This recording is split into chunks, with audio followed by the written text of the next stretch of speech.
The Budweiser Shootout from Daytona International Speedway is brought to you by Budweiser. Right, crisp, clean, pure. This is Budweiser. This is beer. Field coming around to get the 1 to go signal here at Daytona. Still on board with Dale Jarrett. And I don't think DJ hits anything. He sees the trouble, backs off. All right, there we go. Stay right where you are. Coming. And that grass is awfully wet. It doesn't handle well in that grass, does it? Casey Kane took a divot like you do, BP. This is on Scott Rake's car. Back her down. Mark up the inside. Okay, you're clear all around right there. Clear all around. Come on. What was that? What was that? Did he puncture a tire? Or? Yep, right front. Okay. Dave, what's up with the 29? Well, the good news is his car is not destroyed, but what about your motor? Yeah, we've kind of had trouble with it since we've got here, and the thing wouldn't run in the first session, and we thought we'd fixed it for the second session, and it just every lap it just started getting slower and slower. So lost the draft there, and it finally filled the cab up with smoke. I think it's just locking itself up. So sucks for the Reese's people for their first race, but glad to have our Reese's Chevrolet on a lot of races this year, and we're looking forward to having them as a partner. So hopefully this is just this motor, because these are the same as our qualifiers. What was the vision or the breathing like inside the cockpit? It was kind of smoky, but the breathing part, I guess my nose isn't working very well, because I couldn't really get a good sniff on what it was, but you could tell it was something burning up and something filling the cab up with smoke. So not a good start, but better today than next Sunday. All right, thanks, Kevin. Go back to green, Bill. Thanks, Dave. This will be a double file restart. The top 11 cars did not pit. From Bill Elliott, 12th on back. Cars have been on and off of pit road. Now they've waved off the green flag, and the yellow is back out. Rodney Wise in the flag stand. Okay, we're going to try this the next time by.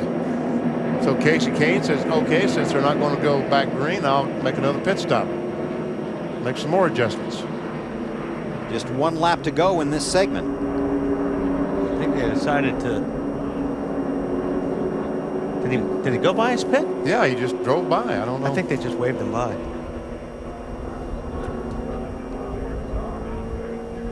So Casey Kane returns to the track.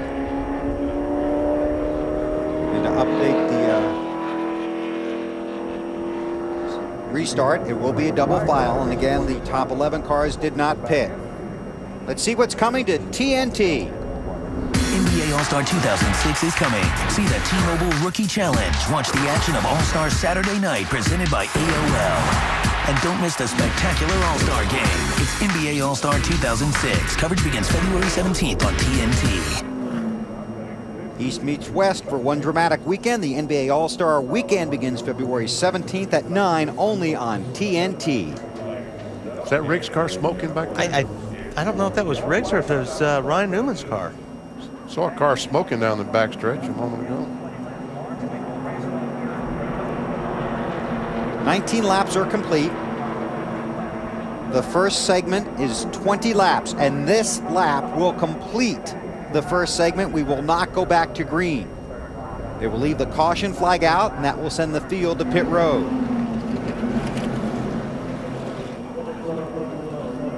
Now, a lot of guys are probably want to make some good, serious adjustments to these cars, because this is, you learn more in these 20 laps than they have since they've been here. That's right.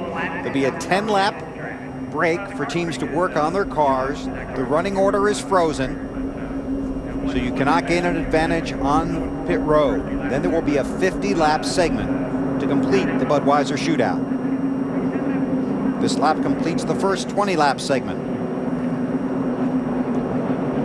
We'll take a break. When they go to pit road, we'll be back here at Daytona. You're watching the NASCAR Nextel Cup Series Budweiser Shootout on TNT.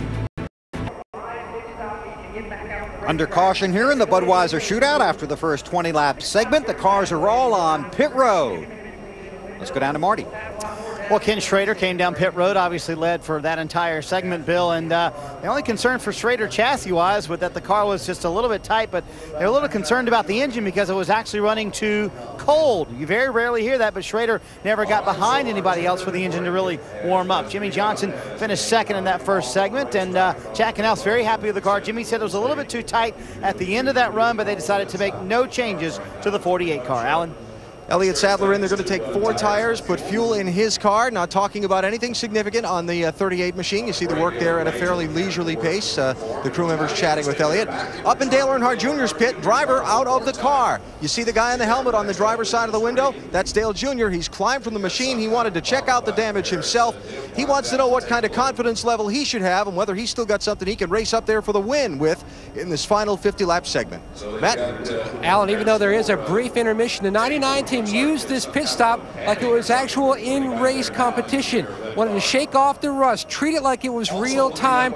Now they're having a good debrief between Bob Osborne and Carl Edwards. Now Carl was pretty much hung on the bottom that entire segment. He wanted to try to ease up high, but the car was tight, made a slight air pressure adjustment. Dave? And we're with Brian Vickers right now. Can you guys run the replay upstairs for Brian? He'd like to take a look at this because I was about to ask him what went on, and I know he'd like to get a good look at it here. First of all, you've been checked out in the med center. You okay?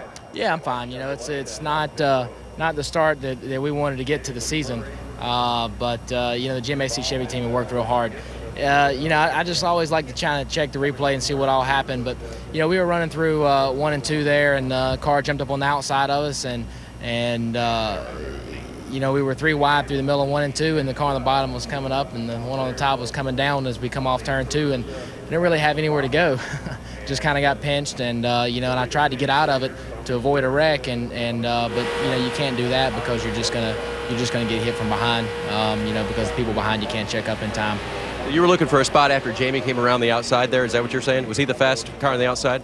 Yeah, I think it was Jamie. I'm not sure. There was a car came around the outside of us. We were 3 wide, and I'm not sure if somewhere along in the mix, I knew we were 3 wide, but I don't know if the other 2 knew we were 3 wide because when we came off 2, they didn't.